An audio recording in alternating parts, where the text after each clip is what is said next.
हाय,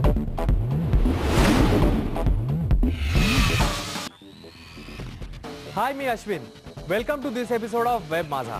पोटापाण्याचा उद्योग तर हवाच, पण नाटक, गाणं, कविता अशा एखाद्या कलेशीही नातं ठेवा. पोटापाण्याचा उद्योग तुम्हाला जगवेल आणि कलेशी असलेलं नातं जगायचं कशासाठी ते सांगेल. पुलंचं हेच हितगुज काही मराठी तरुणांनी प्रत्यक्ष जगायचं ठरवलं आणि अस्तित्वात आली मराठी साहित्य, नाटक, संगीत, प्रतिभावंत या साऱ्यांसाठीच व्यासपीठ ठरलेली मानबिंदू.com ही वेबसाईट. आपण पाहूयात याचबद्दलचा एक रिपोर्ट.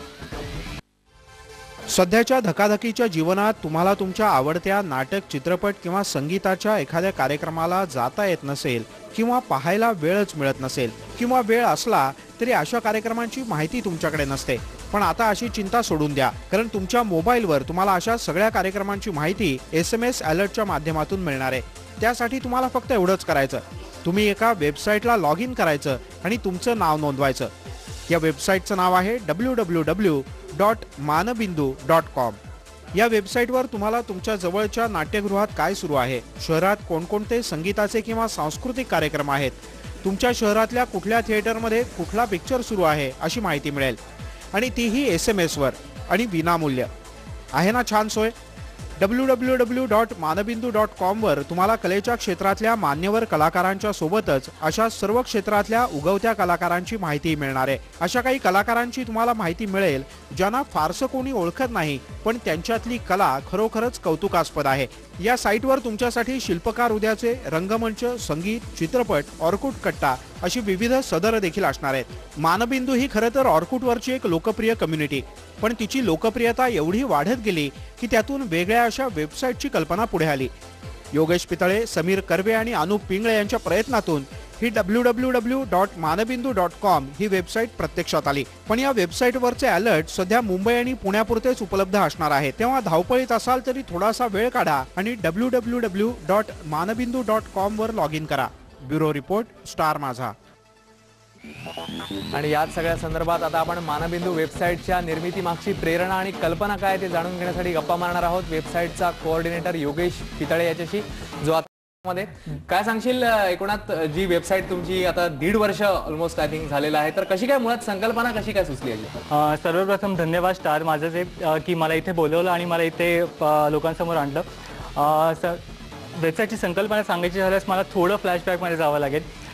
लहानपणी माझं शिक्षण झालं मराठी माध्यमामधनं. माझे वडील श्यामसुंदर पितळे एक फार रसिक व्यक्ती. लहानपणापासून त्यांना नाटक, गाणं ह्या सगळ्या विषयांची खूप आवड. त्यामुळे चांगल्या रेकॉर्ड्स घरी नेहमी ऐकायला मिळायच्या, आम्हाला चांगली नाटकं बघायला मिळायची, चांगलं पुस्तकं वाचली जायची. त्यामुळे मराठी साहित्याबद्दल होड ही तिथे निर्माण झाली आणि त्यामुळे मराठी भाषेबद्दल नकळत एक प्रेम निर्माण होऊ लागलं. त्यानंतर तसं माझं सगळं शिक्षण झालं ते अर्थात इंग्रजीतनं, पण मराठीबद्दल हा कुठेतरी एक जवळकी तिथे नक्कीच राहिली. इंजिनिअरिंग झाल्यानंतर ऑर्कुट नावाची आपली सगळ्यांना माहिती असेल वेबसाईट चालू झाली. तिथे मराठीमध्ये लिहितात हे मला जेव्हा कळलं तेव्हा मला खूप आनंद झाला आणि म्हटलं आपण मराठीसाठी काहीतरी करूया. म्हणून असा एक कट्टा चालू केला ऑर्कुटवरती, जिथे तुम्ही मराठीमध्येच बोलता. तिथे एक असा नियम ठेवला की तुम्ही मराठी जे काही लिहाल ते मराठीमध्ये लिहा, कारण तुम्ही दिवसभर इंग्रजीमध्ये जरी बोलत असता तरी इथे मराठीमध्ये येऊन लिहा. मग तो कट्टा एक फार लोकप्रिय झाला. ते कम्युनिटी फार चांगली चालू लागली, त्यात ते लोक फार छान लिहू लागले. आता मग ह्या लोकांना पुढे कुठे न्यायचं, तर म्हणून एक वेबसाईट चालू केली. इंजिनिअरिंग झाल्यानंतर मला IT क्षेत्रामध्ये नोकरी लागली आणि नंतर तुम्ही हळूहळू मला वाटतं ही संकल्पना आणखी फुलवत नेली. फुलवत नेली. एक्झॅक्टली. मला सांग आणखी एक गोष्ट, म्हणजे याच्यामध्ये तुम्ही नेमक्या कुठल्या कुठल्या कॅटेगरीज केलेल्या आहेत आणि त्याच्यामध्ये विशिष्ट अशा कॅटेगरीवर तुम्ही जास्त फोकस केला असं काही आहे? साईटची संकल्पना आम्ही शिल्पकार उद्याचे, म्हणजे मला असं वाटतं की माझ्या बरोबरची जी तरुणाई आहे ती खूप टॅलेंटेड आहे, प्रामुख्याने कला क्षेत्रात आहे. त्यांचा टॅलेंट लोकांपर्यंत इतकं पोहोचत नाहीये, तर ते पोहोचण्यासाठी काय करता येईल असं मला वाटतं. तर ह्या कलाकारांची कला आपण जर इंटरनेटच्या माध्यमातून लोकांपर्यंत पोहोचवू शकलो तर त्यांच्यासाठी ते खूप चांगलं होईल. कारण इंटरनेट हे असं माध्यम आहे जे 24/7 आहे. तुम्ही कधी येऊन तिकडे तुमच्या आवडीनुसार आणि वेळेनुसार बघू शकता. तर त्यामुळे मग जर एखादी व्यक्ती गायक असेल तर त्याचे गाणी ऑनलाईन ठेवायची, त्याचे परफॉर्मन्सेसचे व्हिडिओ ठेवायचे, चित्रकार असेल तर त्याची पेंटिंग्स ऑनलाईन ठेवायची. ही साईटची मुख्य संकल्पना आहे आणि तशी साईट ग्रो व्हायला सुरुवात झाली. ह्यानंतर पुढे जाऊन काय करता येईल असं मला वाटलं. माझी आई नेहमी म्हणायची की तू समाजासाठी नेहमी काहीतरी करत जा म्हणजे तू.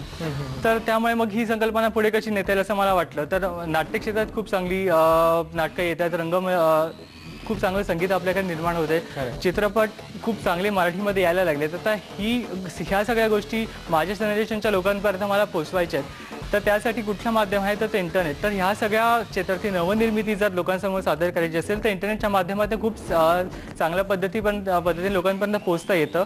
तर ह्या सगळ्या क्षेत्रातली नवनिर्मिती आम्ही मानवबिंदूतर्फे लोकांसमोर आणण्याचा प्रयत्न करतोय आणि त्या सगळ्याला लोकांचा खूप चांगला प्रतिसाद मिळतो. म्हणजे तुम्ही प्रामुख्याने हा फोकस ठेवलाय की जे यंग जनरेशन जे आहे, विशेषतः जे उगवते कलाकार जे आहेत त्यांना तुम्ही जास्तीत जास्त वाव देता इकडे. बरोबर आहे. आणखी एक गोष्ट मला सांग की व्यावसायिक भाग तुम्ही कसा काय हाताळता, नेमकं कसं काय तुम्ही याचं कामाचं जे विभाजन आहे ते केलेलं आहे? बेसिकली या सगळ्या साईडचं प्रोग्रामिंग मी केलंय, कारण गेले 3-4 वर्ष मी वेब इंडस्ट्रीमध्ये आहे. ह्या क्षेत्रात मला बऱ्यापैकी एक्सपर्टीज आलेला आहे.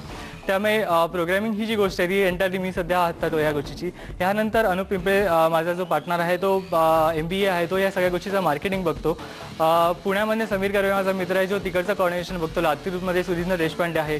इनफॅक्ट US मध्ये माझा भूषण हतवाणे नावाचा मित्र आहे, तो तिकडे बघतो. त्यामुळे एक ग्लोबल स्वरूप ह्या साईटला द्यायचा आमचा प्रयत्न आहे.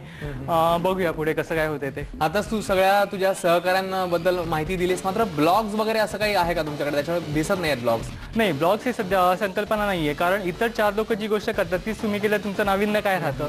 त्यामुळे ब्लॉग ही न करता, ब्लॉग ही अशी गोष्ट की कुणीही येऊन देऊ शकतं, पण मला एक क्वालिटी असणारी गोष्ट लोकांपर्यंत पोहोचवायची होती. तर त्यामुळे मग ती क्वालिटी आम्ही चूज करतो, काही छान आहे का, आणि मग ते लोकांपर्यंत पोहोचवण्याचं काम मानवबिंदूतर्फे आम्ही करण्याचा प्रयत्न करतोय.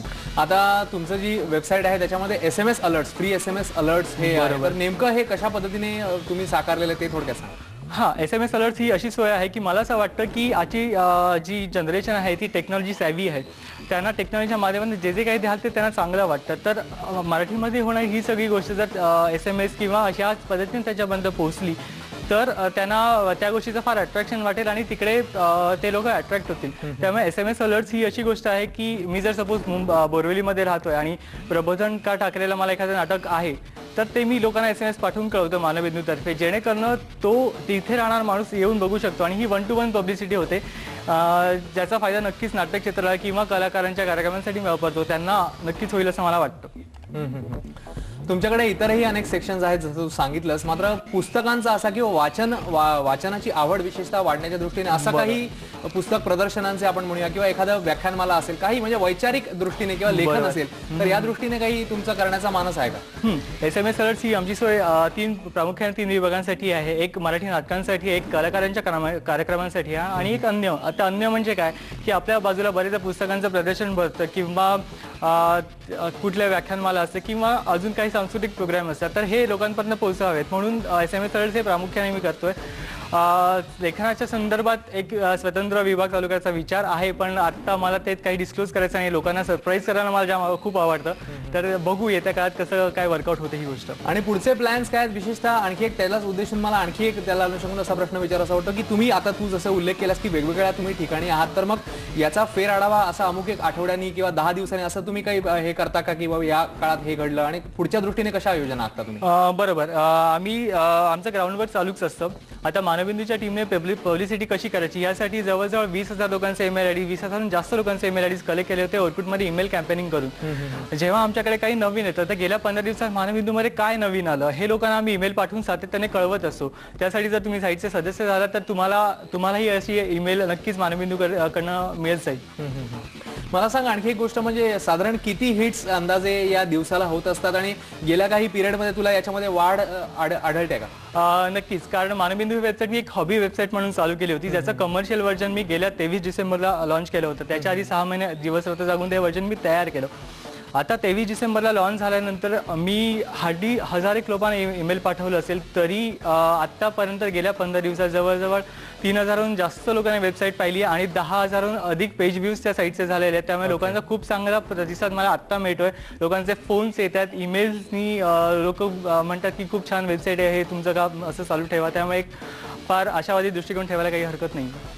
आणि मराठी वेब विश्वाबद्दल तुला एकूणात काय वाटतं? कारण तूही आता त्याच्यामध्ये एकदम ऍक्टिव्ह पार्ट घेतलेला आहेस, तर काय वाटतं नेमकं कुठल्या दिशेने चाललंय? आपण खूप चांगल्या पद्धतीने काही विशेषतः मराठी वेब विश्वात काही मराठी माणसंही खूप चांगली भरारी घेताना दिसत आहेत. बरोबर. मराठी वेब विश्वाची कामगिरी खूप छान चालू आहे. बऱ्याचशा ब्लॉग साईट चालू आहेत ज्या मराठीमधनं ब्लॉग करतात. त्या ब्लॉग्सला रिप्रेझेंट करणारी अजून एक काही संकलन करणारी वेब माझ्यासारखी एखादी साईट आहे किंवा अशाही साईट्स निर्माण झाल्या आहेत. त्यामुळे मला इंटरनेट या बाबतीत मराठीचं भविष्य फार उज्ज्वल दिसतं.